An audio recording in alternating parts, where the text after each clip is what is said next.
आज की वीडियो में हम लोग देखेंगे यूनिट 1 चैप्टर 1 तरंगे। ठीक, मतलब ये भाग 2 बीएससी सेकेंड ईयर भाग 2 दुर्ग यूनिवर्सिटी के चैप्टर से हम लोग लिए हैं। ठीक, मतलब दुर्ग यूनिवर्सिटी का मैं क्या पढ़ा रहा हूँ, भौतिक विषय को मैं पढ़ा रहा हूँ। ठीक, तो इसमें हम लोग देखते हैं तरंगे।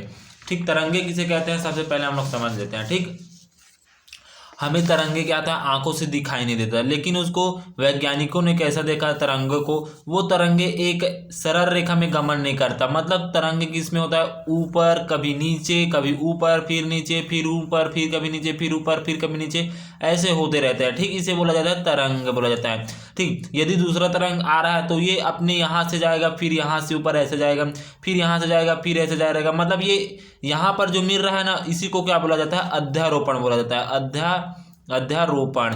ठीक, मतलब एक दूसरे से यहाँ पर आकर टकरा रहा है बीच में, तो ये बोला जाता है तरंगे बोला जाता है। ठीक, यही तरंगे बोला जाता है, इस तरफ से बोला जाता है, इस तरफ से। ठीक, ये ऐसा होता है। ठीक, ऐसा होता है। ठीक, इस प्रकार से ये क्या लगाता है तरंगे। अब इसी को क्या कर दिया, एक को एक्स अक्ष में ले लिया, ये एक्स अक्ष ले लिया। ठीक, इसे वाई अक्ष ले लिया, इसको एक्स अक्ष लिया, इसे जेड अक्ष लिया। ठीक, इस प्रकार से इसका चित्र बन जाएगा। ठीक, तो हमारा तरंग किस बात से व्यवहार करता है, ऐसा रहता है, और ये ऊपर जाता है, कभी नीचे, कभी ऊपर, फिर कभी नीचे, कभी ऊपर, कभी नीचे, कभी ऊपर, फिर कभी नीचे। आप देखे होंगे रेडियो बजाने वाले लोग, ठीक, लाइट को रहता है तो ज़्यादा आवाज आता है, फिर से ऊपर जाता है, फिर नीचे जाता है, फिर ऊपर जाता है, फिर नीचे जाता है। उसी प्रकार तरंग भी फिर ऊपर, फिर नीचे, फिर ऊपर, फिर नीचे, एक स्थान से दूसरे स्थान तक जाता है। इसका उपयोग कहाँ पर होता है, जैसे हम एक स्थान से दूसरे स्थान बात कर रहे हैं। ठीक, बात कर रहे हैं तो बात कर रहे हैं हम लोग, हमारे पास क्या है, मोबाइल है। ठीक, मोबाइल से हम लोग बात कर रहे हैं और दूसरा व्यक्ति भी मोबाइल से बात कर रहा है, तो बीच में कोई माध्यम नहीं है। ठीक, माध्यम कोई नहीं है तो क्या कहलाता है, माध्यम। मतलब बीच में वायर वायर तो फंसा उसा नहीं रहता है कि यहाँ से हम लोग बात करेंगे, वायर के माध्यम से वहां चला जाएगा, लेकिन वायर हमारे आज के स्मार्टफोन में नहीं लगा है। ठीक, तो ये किसके माध्यम से जाता है, इसी तरंग के माध्यम से जाता है, जो किस तरह जाता है, ऐसे।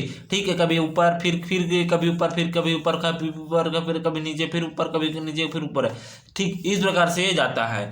ठीक, तो हम लोग परिभाषा देखते हैं। ठीक, जब तरंग, ठीक, तरंगे किसे कहते हैं, जब किसी माध्यम में किसी स्रोत द्वारा विक्षोभ उत्पन्न किया जाता है तो माध्यम के कण कंपन करने लगते हैं तथा गतिज ऊर्जा का स्थानांतरण करते हैं। किसी माध्यम में कंपित कणों के ऊर्जा संचरण की प्रक्रिया को तरंग गति कहते हैं तथा विक्षोभ को तरंग कहा जाता है। ठीक, इस प्रकार से गति को ही बोला जाता है तरंग गति कहते हैं, और इसी विक्षोभ उत्पन्न होता है उसे बोला जाता है तरंग कहते हैं। ठीक, मतलब इस प्रकार से ऊपर नीचे होता है, वही तरंग कहलाता है। अध्यारोपण के फलस्वरूप जो हमें विक्षोभ प्राप्त होता है वही तरंग कहलाता है।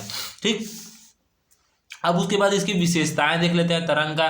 ठीक, तरंग की कुछ विशेषताएं देखते हैं। ठीक, तरंग गति की विशेषताएं। ठीक, तो तरंग गति में विक्षोभ एक निश्चित आवृत्ति में तथा निश्चित चाल से आगे बढ़ता है। ठीक, मतलब क्या बोल रहा है, तरंग, पहला हमारे पास क्या है, तरंग एक निश्चित आवृत्ति, मतलब ये सोच एक सरल रेखा में, तो इसी माध्यम में वो निश्चित आवृत्ति निश्चित चाल से जितना यहाँ पर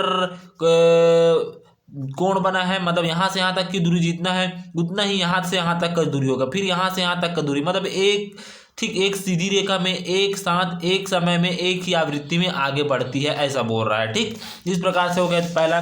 ठीक, दूसरा क्या बोलेगा, माध्यम के कण अपनी साम्य स्थिति के दोनों और एक निश्चित आवृत्ति से कंपन करते हैं। ठीक, और ये कहता है यदि ये माध्यम में है, ठीक, यहाँ पर चारों तरफ माध्यम है, और यदि यहाँ धूल है, कण है, तो ये अगर ये कण जा रहा है, ठीक, ये तरंग जा रहा है, ठीक, तरंग जा रहा है, तो यहाँ पर जो कण होगा वो एक साथ कंपन न करे लगा। जैसे कि हम लोग बाक्स उक्स बजाते हैं, ठीक, तो बाक्स उक्स बजाते हैं तो उसके ऊपर में हम लोग कोई कण रख देते हैं। ठीक, कण रख देते हैं तो वो क्या होता है, ऊपर नीचे क्या होने लगता है, मतलब दा बजाते हैं तो क्या होने, झंझन झंझन होने लगता है ना, उसी प्रकार ये भी तरंग जाता है तो उसके कण क्या होते हैं, कंपन करने लगते हैं, बोल रहे हैं आवृत्ति से कंपन करने लगते हैं। ठीक, उसकी आवृत्ति से। तीसरा विशेषता ये है, ठीक, माध्यम के सभी कण, ठीक, माध्यम के सभी कण एक ही प्रकार से कंपन करते हैं, लेकिन प्रत्येक कंपित कणों की संख्या अलग अलग होती है।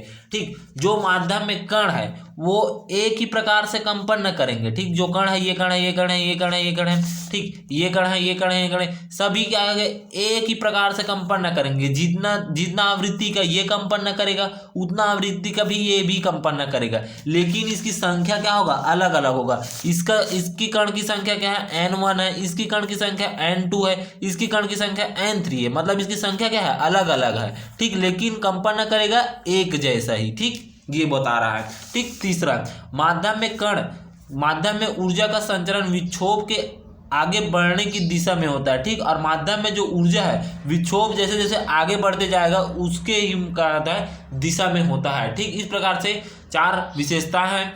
ठीक, अब उसके बाद हम लोग इसके प्रकार देखेंगे। ठीक, आगे की वीडियो में हम लोग प्रकार देखेंगे। धन्यवाद।